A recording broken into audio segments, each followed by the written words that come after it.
I mean, with everything, with work, with stress, with bills, with just all of it, it's just too much sometimes. And right now, I've got an issue going on with my job that I don't know if I'm going to be in trouble. I don't know if somebody else is going to be in trouble, if I'm going to basically be painting a target on my back or what. And I want to find a different job, but at the same time, you're not going to avoid issues with people anywhere you go, any type of job that you have.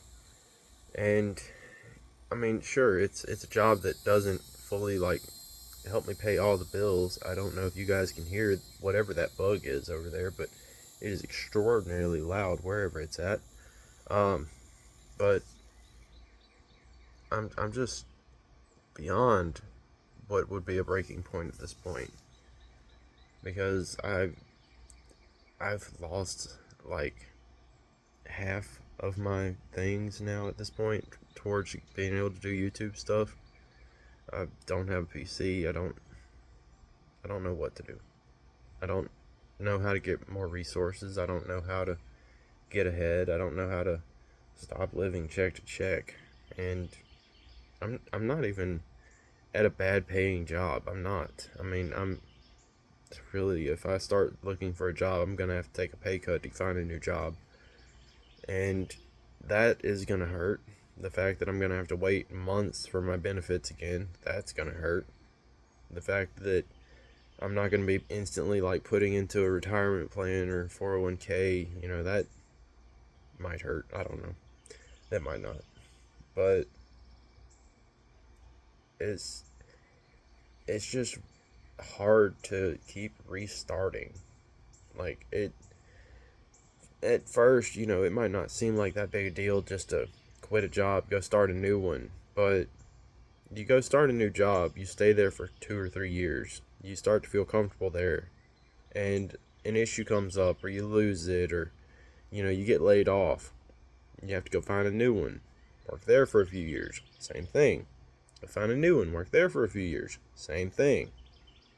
And at some point, you get tired of looking for new ones. It's why, in a lot of ways, I pushed so hard to become a YouTuber because at least that would be a somewhat stable thing. Not stable as in the sense that, it's 8 hours every day guaranteed money, but stable in a sense of I would be working for myself, not, dependent on other people, not having to deal with, somebody, trying to determine, what I have to do, what I, am allowed to do, and things like that. And I also, I'm too much of an empath. I feed on the mentalities and emotions around me, and that's why a lot of times I feel like I can't express myself at work, as far as videos and whatnot. I can't get excited and happy because everybody I work with is just angry, is depressed, is,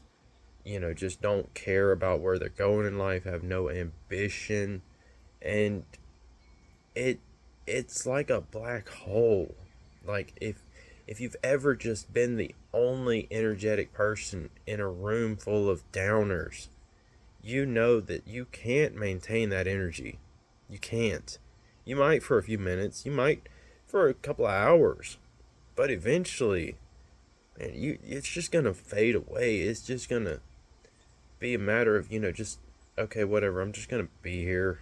I'm just gonna do whatever. I'm just gonna wait for time to pass, and for that to be at least 8 hours a day, 5 days a week, sometimes up to 12 hours a day, 6 days a week, is is tough. It's really tough, especially when half the time I'm the only one working. I've got people around me sleeping, people just watching me work, people that they might be over there just watching an entire TV series while I'm running around trying to keep things clean. And management, they don't really care. They don't. I mean, halftime management's sitting there watching videos with them. I mean, but half the time, if I step out of line, if I don't do things felt like everybody was turning around on me. And then I point out the fact that, I'm a hard worker, that I don't, you know, get in trouble when somebody that's sleeping says something about me. Well, oh, all of a sudden I'm favorite. It's favoritism towards me. I'm like, I'm one of the only people that don't sleep here. How am I a favorite? Like, people that are sleeping on the job and not getting in trouble, that's clearly favorites. I mean, the guy that's running around busting his butt all day, every day, not getting in trouble, no, that's not favorites. That's just people recognizing, hey, he's the only one keeping this place open. And I mean, in a sense, yeah, I know I have a big ego when it comes to my work ethic, because I work around people that have no work ethic, and I'm proud of my work ethic. I am. I'm proud of the amount of work that I put into YouTube and stuff, even though I've literally never gotten paid for it. Yeah, take that into account. I've never gotten paid for YouTube, and my oldest video is like 13 years old at this point. Yeah. And I deleted like 1,000 videos off my channel. There's probably been 3,000 posts on my channel throughout its lifetime. I've never gotten paid, because this has always been my outlet, my escape, my way to not focus on problems of the real world, to just be able to come here, talk to you guys, not feel pressured, not feel judged, which is insane, because literally every person watching this video is judging me, but you're not in my face judging me, which means you're not judging me. Yeah. That's introvert logic right there. You're not here judging me, so you're not judging me. That's how it works. But I don't know. I'm looking for a new job. I'm gonna try to just start over again. Hopefully land somewhere where I don't have to deal with, a crooked business.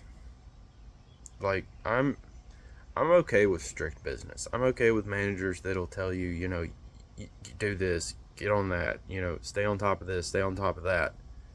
It's when I have a manager that does that with me, but not with any of the other 20 or 30 people around me, that I have a problem.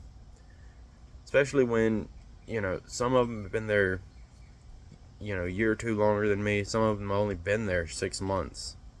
And I'm just kind of a middle ground. Like, if I'm the new guy on the campus, I understand. I'm the lackey. If I'm the only one that's been there more than a year, I understand. I've got to do a lot of this work. I'm the, elite, I guess, whatever. I'm the one that's got to set the example and show these new people, how to do stuff. But when there's people that's been there longer than me, people that have not been there as long as me, and all of them are just slacking, and I'm, needing to pick up all their extra weight, like, no, I'm not there just to work for everybody else. I'm there to work for myself and for the company. I don't know. Working in the last few years, I think really just since COVID, has just gotten outrageous. Like, I've worked a lot of jobs, and the way that people act over the last few years is just ridiculous. It's like everybody expects a job to get done, but nobody wants to do a job. And I mean, I get that, you shouldn't just be expecting everybody to just bend over backwards working, but at the same time, you shouldn't just expect people to not work at all and get the paycheck. So, things are stressful. Things are tough, and I don't want to have to deal with all of it, but I have to regardless, because I unfortunately live in the real world. If there were some kind of cheat code I could put in and just end all of these problems and just get money and find solutions immediately, I would so enter that code like 20-ish years ago. Yeah, let's just give the hard reset on all of this. Put the cheat code in long before adulthood, and let's just make this an easy run. But no, I started out on nightmare mode like a dumb. At least I didn't start out on, I guess. Oh, wait, hold on. I messed this up. I started out on hard difficulty. At least I didn't start out on insane or nightmare mode. I don't know. I don't know. I know that I could have had it a lot harder. I could have had a lot, worse hand starting out. But that doesn't mean that I had an easy hand. Doesn't mean I had a good one. I just, like I told Desiree, a lot of times I feel like no matter how hard I try, it's never good enough. And I just wish that for once, when it came to life and finances, that at some point my best was ever good enough. Because it really isn't.